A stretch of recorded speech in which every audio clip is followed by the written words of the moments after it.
guys, it's Ro. Today I'm gonna be making some DIY 4th of July treats. I got so many requests from you guys to make something for the holiday, and it is right around the corner. Today we're gonna be making 3 treats. The first treat that we're gonna be making are these Rice Krispie fruit kabobs. The things you'll need will be 6 cups of Rice Krispie cereal, some lollipop sticks, 4 cups of mini marshmallows, fresh blueberries, strawberries, 3 tablespoons of butter, a star cookie cutter, and a little bit of ribbon for decoration. You can use any patriotic color, but I'm gonna be using white. The first thing that we're gonna do to make our kabobs is we're gonna make some homemade Rice Krispie treats. We're gonna take our butter, cereal, marshmallows, and our saucepan with our spatula over to the stove. Turn your heat to low and then add your butter to the saucepan and melt it down. Add the marshmallows and continue to stir until completely melted. Then pour your marshmallow mix on the top of your cereal and carefully fold together until everything is well combined. Then you're going to take your bowl back over to the baking station. Our Krispies are fresh off the stove. They're still warm. They smell so good. Someone may have snuck a few bites already.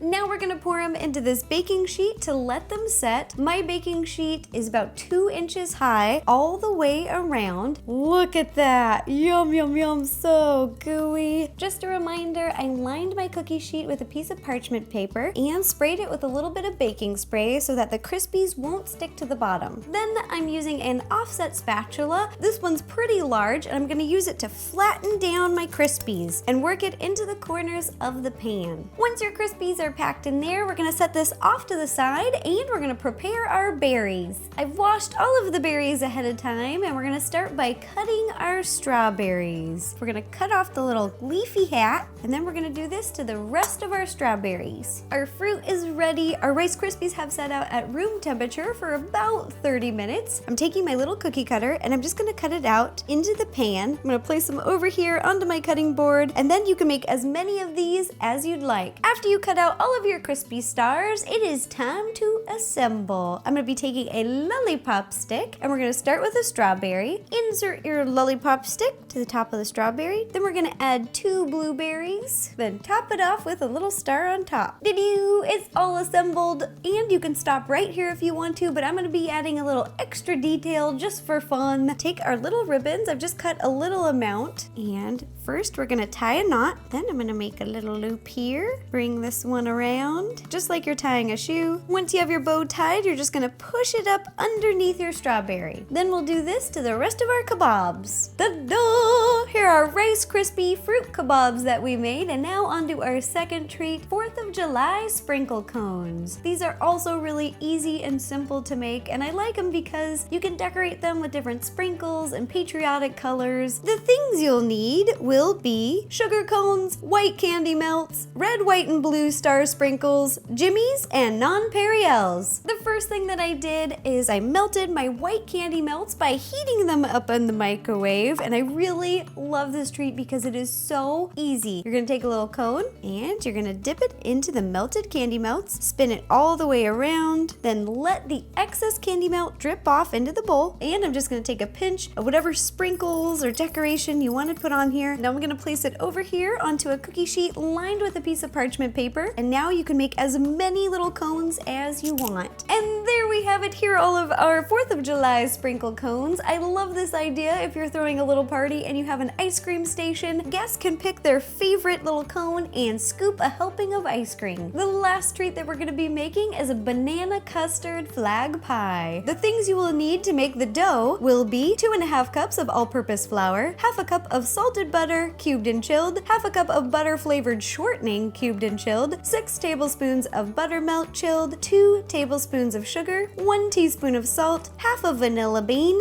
and a pie plate. For the pastry cream, you will need 6 egg yolks, 3 cups of whole milk, ½ a cup and 2 tablespoons of sugar, 3 tablespoons of butter, a 1/4 cup plus 2 tablespoons of corn starch, 1 vanilla bean, and ½ a teaspoon of salt. Then to decorate, you're gonna need fresh raspberries, blackberries, ReddiWip, and bananas. Nom nom nom nom. The first thing that we're gonna do is make our pie crust. In a big mixing bowl, we are gonna add our flour, sugar, salt, and ½ of a fresh vanilla vanilla bean. I've cut a slit down the middle, put a little pressure at the top, pull all the way down, getting all of the vanilla beans out. Then you're gonna put all of the vanilla beans in the bowl. Using your hands, you're gonna mix it all together, so just be sure you have clean hands. Now we're gonna add our butter and our shortening. Then again, using your hands, you're gonna work your butter into the dry ingredients until it resembles coarse meal. Now we can add our buttermilk. I'm just gonna drizzle it over the top. And now we're gonna get really messy. We're gonna use our hands one last time.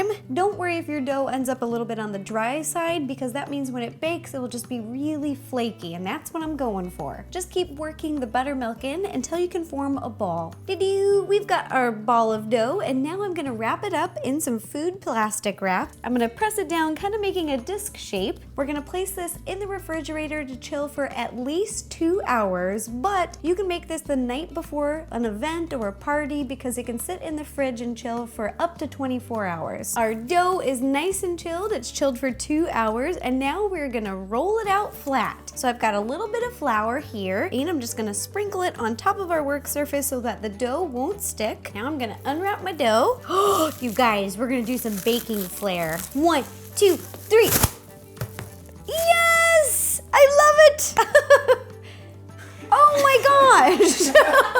We're just gonna sprinkle a little bit of flour on top of our dough, and then we're gonna roll it out. We've got our dough all rolled out, and now we're gonna pick it up and place it into our pie pan. Here, I've sprayed our pie pan with a little bit of baking spray so that the dough doesn't stick while it's baking. And then we're gonna start at one end and roll up the sides. Then we just gently pick up and flop it over. Using your fingers again, you're just gonna pat all the way around. You're gonna wanna make sure your crust is touching all of the edges of the pan. Then we're just gonna take off some of the excess dough. Now we're gonna get a little fancy. We're gonna design the edge of the pie. I started it right over here, and I'm just gonna keep working around. So you're gonna take your edge right here that's really uneven, and you're gonna tuck it under and then press it into the pie pan. So just fold and press. This part's totally optional, but I'm gonna add a few pointed edges all the way around just to kind of give the pie a star feel. So you're gonna use your pincher fingers on your left hand and your thumb. Place your thumb down and pinch around it. Place your thumb down, pinch around it. And you're just gonna do this all the way around the pie. Our pie crust design is all ready. Now we are gonna dock it using a fork. This is just poking a bunch of little holes all over our crust so that when it bakes, you don't get a lot of bubbles, so it distorts it. Now I'm gonna pop this in the freezer to chill for 1 hour so that while it's baking, it will hold its shape a little better. Our pie crust has chilled in the freezer, and now we are ready to bake. But before we bake, we've gotta fill it with beans. This is a neat little trick so that while it's baking, it doesn't distort. Just be sure to get food safe food wrap, because this kind you can bake. Then we're gonna go the other way, one more this way. Now I'm gonna pour a bunch of white uncooked beans into the middle like this. We're gonna spread them around. You wanna fill them to the top, and now we're gonna connect all of the food wrap up at the top. Over here, I've got 1 egg and just a little splash of cream in a little baking brush, and I'm just gonna lightly brush the outside crust along the edges so that they'll turn a nice golden brown. The pie crust is prepped and it's ready to bake. You're gonna heat your oven to 350 degrees and then bake the pie crust for 40 minutes. After 40 minutes, you're gonna open your oven. Be careful, it's gonna be really hot, don't burn yourself, and you're gonna gently remove your bean bag, and then you're gonna close your oven and bake for an additional 20 minutes. Now we're gonna make our pastry cream filling. In a big mixing bowl, we are gonna combine our salt, sugar, and cornstarch and whisk it all together. Once our dry ingredients are well combined, now you're gonna pour in the milk, and then we're gonna whisk together. Lastly, we're gonna be adding our eggs. Remember, for this recipe, we're just gonna be using the egg yolks, and then we're gonna whisk together one more time. Then, in a medium-sized saucepan, we're gonna pour in 2.5 cups of milk and 1 full vanilla bean. Put a little pressure at the top and scrape all the way down. We're gonna add all those beans into our saucepan. This time you can take both the pods, we're gonna put them right in there to give it a little extra vanilla flavor, and then we'll take them out later. Now we're gonna take our saucepan and our egg mixture over to the stove. Turn the heat to medium and whisk occasionally until the milk comes to a scald. You'll know it's scalding when little bubbles start to form around the outside of the saucepan. Turn your heat off and slowly pour the milk mixture into the egg mixture. You want to be whisking as you're pouring so that the eggs don't cook. Once combined, you're gonna pour this mixture back into the saucepan and turn your heat to medium. You want to whisk consistently for about 2 to 3 minutes until the pastry cream thickens. When it feels like a thick vanilla pudding, it's ready. Our pastry cream is hot off the stove. Be very careful, it is hot. And now we're gonna strain it over here. I've got a big bowl with a big strainer. I'm just placing it here on the top. We are going to pour it in. It's gonna catch our little vanilla pods and if there's any cooked egg. Then using a spatula, I'm just gonna press it through. After you've strained your pastry cream, now we're gonna add our butter and we're gonna whisk together until it's melted. Once you've mixed in all the butter, we are gonna cover our bowl with food-safe plastic wrap to touch. You're gonna take your plastic wrap, bring it over the bowl, and lightly touch the top surface. It's important for it to touch so that it won't form a skin. After it's covered, we're gonna set this off to the side and you're just gonna wait until the bowl is room temperature. It takes about 30 minutes. Time to assemble our pie. We've got our crust, we have our vanilla pastry cream, and we've got our bananas. To assemble this pie, it is super easy. We're gonna put bananas on the bottom and vanilla pastry cream on the top. Gonna peel open your banana, and then I'm gonna cut a bunch of banana pennies, and I'm just gonna fan them all the way around clockwise and then work my way into the middle. I've lined the bottom of the pan with bananas, and now we're gonna pour on the top our pastry cream. Yum, yum, yum. I'm gonna remove our food plastic wrap, and I'm gonna scoop it on the top. Then I'm gonna use a little spatula to smooth the top. Now it's time for my favorite part. It is time to decorate. We're gonna be decorating the top of this banana cream pie to look like a flag. For the blue part of the flag, I'm gonna be using blackberries because I love them. And for the red and white stripes, I'm gonna be using raspberries alternating with some whipped cream. We've got all of our berries assembled. Look at that. It looks just like a flag. You could stop here, but I'm gonna add some whipped cream because I love it. Yeah! Ta-da! Here are all the DIY 4th of July treats that we made today. We made red, white, and blue Rice Krispie fruit kebabs, 4th of July sprinkle cones, and a yummy homemade banana custard flag pie. Nom, nom, nom, nom, nom, nom, nom, nom. I'll be taking lots of pictures of these treats and posting them on Facebook, Tumblr, Instagram, and Twitter. And if you guys make any themed treats, please take a picture and send it to me. I love seeing your creations. It just makes my day. It makes me happy. I hope you guys enjoyed the video and it inspired some themed treats for the holiday, and I hope you have a happy 4th of July. Bye-bye!